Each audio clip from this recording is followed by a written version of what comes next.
Okay, so we start with question number 2 today. Question 2. The following are some items of balance sheet of PQ and R whose firm was dissolved. So not the entire balance sheet, only some part of the balance sheet has been given to us. So on the liability side, we have a capitals. So the capital of P is 30,000, of Q is 40, and of R is 50,000. In totality, the capital is 1,20,000. Now we have something called as general reserve, which is of 30,000. Then we have profit and loss, which is of 24,000. On the asset side, we have just one line item, and that is deferred advertisement expenditure, which is of 6,000. Okay, since it's just an extract of the balance sheet, not the entire balance sheet is been given to us, so there are no totals here. The totals would not tally since it's an extract. Other details: profit sharing ratio of PQR is 5 is to 3 is to 2. So the profit sharing ratio is 5 is to 3 is to 2. What have they asked? Prepare a statement showing excess capital. So quickly prepare a statement of excess capital. Solution.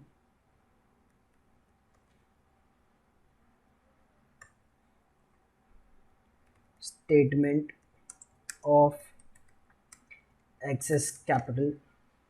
Give me few moments to format the table in front of you all.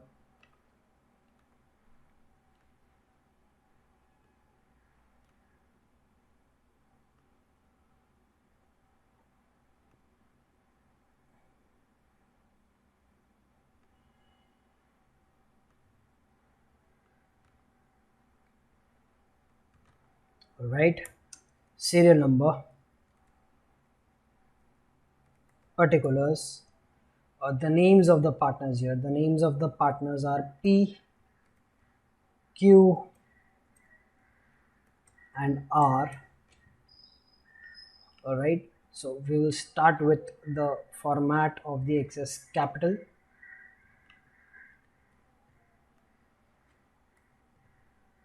All right, number 1, capital. Now, normally, if there are no adjustments required in capital, we straight away take the balances of the capital given in the balance sheet. But if there are any adjustment required, we need to we need to compute basically the adjusted capital. Only then we can proceed with the statement of excess capital. So in our case, in our example of the sum, we cannot directly take the balances of capital since there are certain line items like reserves, profit and loss, deferred advertisement expenditure. During the theory chapters, in the last few lectures we have discussed, we need to prepare a statement of adjusted capital if there are any reserves, any profits, any deferred revenue expenditures, or the debit or credit balance in the current account of the partners. So in this case, we have reserves, we have profit and loss credit balance, and a deferred revenue expenditure, which is your advertisement expenditure.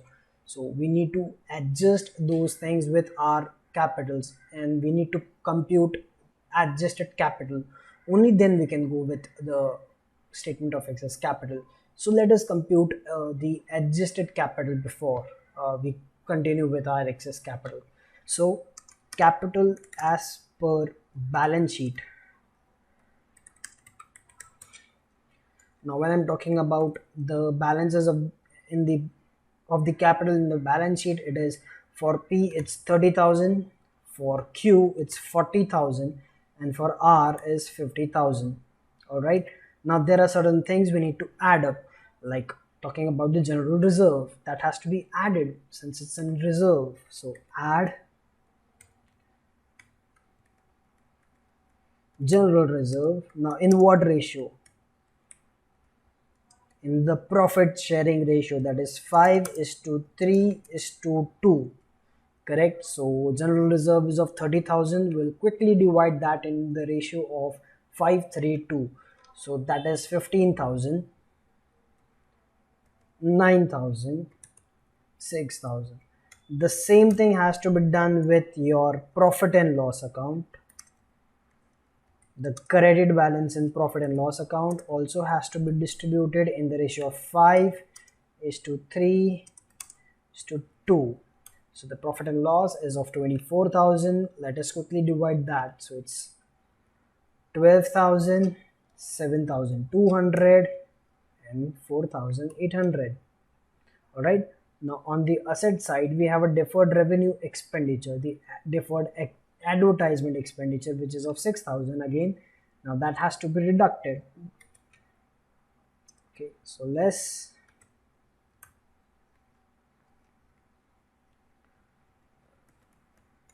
deferred advertisement expenditure,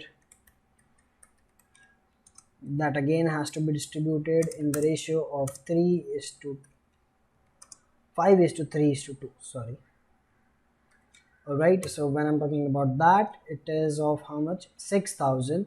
The deferred advertisement expenditure of 6,000. Let us quickly divide that, and that is negative 3,000, 1,800, 1,200. Okay, now we add and less, and when we then the amount that we get is your adjusted capital.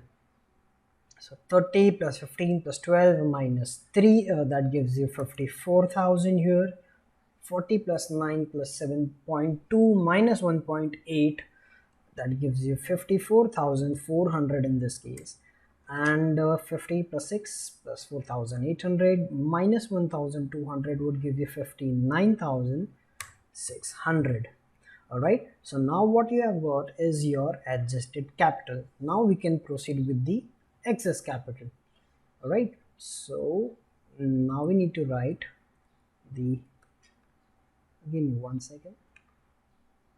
All right, so we are going with the statement of excess capital. So what we write after capital is your profit sharing ratio.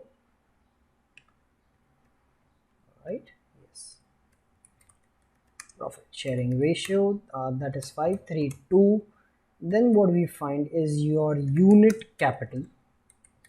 Now unit capital is computed by dividing your capital or adjusted capital in this case by your the respective partner's share of profit. So in case of P, that would be 54,000 divided by 5. So if I give a formula for this, it's 1 divided by 2. All right, so 54,000 divided by 5 would give you 10,800. Similarly for Q, it's 54,000 divided by 10,300, and that is in decimals, so we'll take the round figures, 18,133. And in case of R, it's 59,600 divided by 2, and that's quite simple, it's 29,800.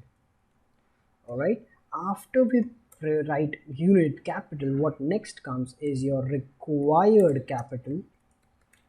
Now how do we compute required capital? From the unit capital above, we take the minimum one. The minimum of the three is 10,800, so we take this as our base capital, and for calculating required capital of the respective partners, we simply multiply the base capital. Base capital is minimum of the three. We multiply the base capital with the respective partners share of profit. Okay, so in case of P, that is 10,800, the base capital, into 5, so that will give you 54,000. In case of Q, it is 10,800, the base capital, into his share of profit, that is 3. So 10,800 into 3 would give you 32,400. And I'm talking about R, it's again the base capital into the respective partner's share of profit, and that is 21,600. All right, now after required capital, we write excess capital. Now when I'm talking about excess capital, that would be your capital or the adjusted capital again in this case minus the required capital. So if I write a formula for this, it would be 1 minus 4. So when you compute excess capital, it is 1 minus 4, right? So it's 54 minus 54 in this case, that's nil. 54,400 minus 32,400, that is 22,000, and 59,600 minus 21,600, that will give you 38,000. All right, we'll keep on finding the excess capital till only one partner is having the excess capital. In this case there are two partners, so we need to repeat this entire process again. So I'll quickly copy that and I'll quickly write that over here. So we are repeating the entire process again. We need to have only one partner so that we can get only one partner who is having the excess capital. All right, so let me give the numbers here. All right, so the profit sharing ratio, since the P is already out of list, it does not have any excess capital, so I'm not going here. So the profit sharing ratio is 3 and 2. I've just taken it from here. All right, now the unit capital, again unit capital would be calculated as your excess capital minus the divided by the excess capital what you have got just now divided by his share of profit. So it's 5 divided by 6. All right, oh, wrong place. So it's here. When you calculate unit capital, it will be 5 divided by 6. So 22,000 divided by 3 would give you the unit capital of Q, and that is 7333. We're taking to the nearest decimals. Then it's 38,000 divided by 2, that is 19,000. Now we need to calculate the required capital. How we calculate required capital? It's again the same process. We take the minimum of 2 as the base capital. In this case, 7333 is your minimum amount out of the 2. So you take this as your base capital, and then for calculating required capital, you straight away multiply it by his share of profit, right? So in case of Q, required capital would be 7333 into 3, it's 21,999. I'll just round it off and I'll get 22,000, and 7333 into 2 will give you, yes, 14,667, rounding off to the nearest rupee. All right, great. Now we calculate excess capital, the new excess capital. Basically it's the new excess capital. How do we get that? The old excess capital minus the new excess capital, the new required capital, sorry, it's the excess capital minus the new required capital. So in this case it's 2 so basically I'll write the formula here, and that is 5 minus 8 minus 8. So it's 22 minus 22, nil here, and 38,000 minus 14,667, that is 23,333. All right, so since we have prepared a statement of excess capital, now we need to write the order of payment against the capital of the partners. So write a conclusion here, just give me 1 minute. Yes, so what is the conclusion? The conclusion is, first pay to whom? R is having the excess capital in the end, so first pay to R up to rupees. How much? It is 23,333. up to rupees 23,333, then pay to, after this stage we had an excess capital here in this case, so now we're gonna pay 22,000 to Q and 38,000 to R, but out of 38 we have already paid 23,333, so we need to subtract that, so it's like uh, pay to Q and R up to rupees. To Q, I am supposed to pay 22,000 in totality, out of which I've paid him nothing. So I need to pay entire 22,000. And when I'm talking about R, it's 38,000 in totality, but out of that I have paid him 23,333. So the amount left is 14,667. 14,667. Okay, how did I get that? It's rupees 38,000 minus rupees 23,333 that I have paid in the first step.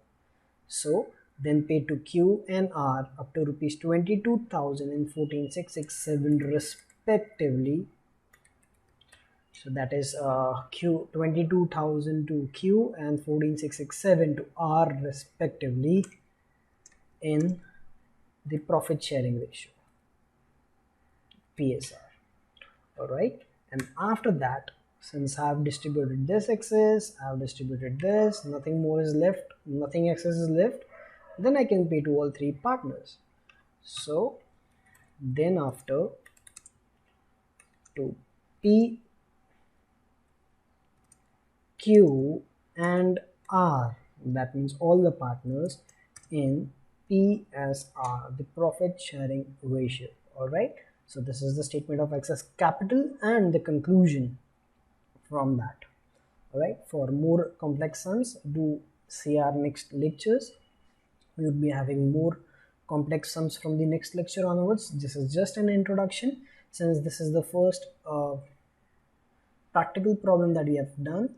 It's question number 2. We had an illustration in the last lecture, so we are having a good sum today. We have done it, so I hope that's clear to all of you all. In case you have any doubts, you can just freely contact me. I'll be pleased to solve your doubts. Till then, I'm signing off. Have a great day ahead. Thank you.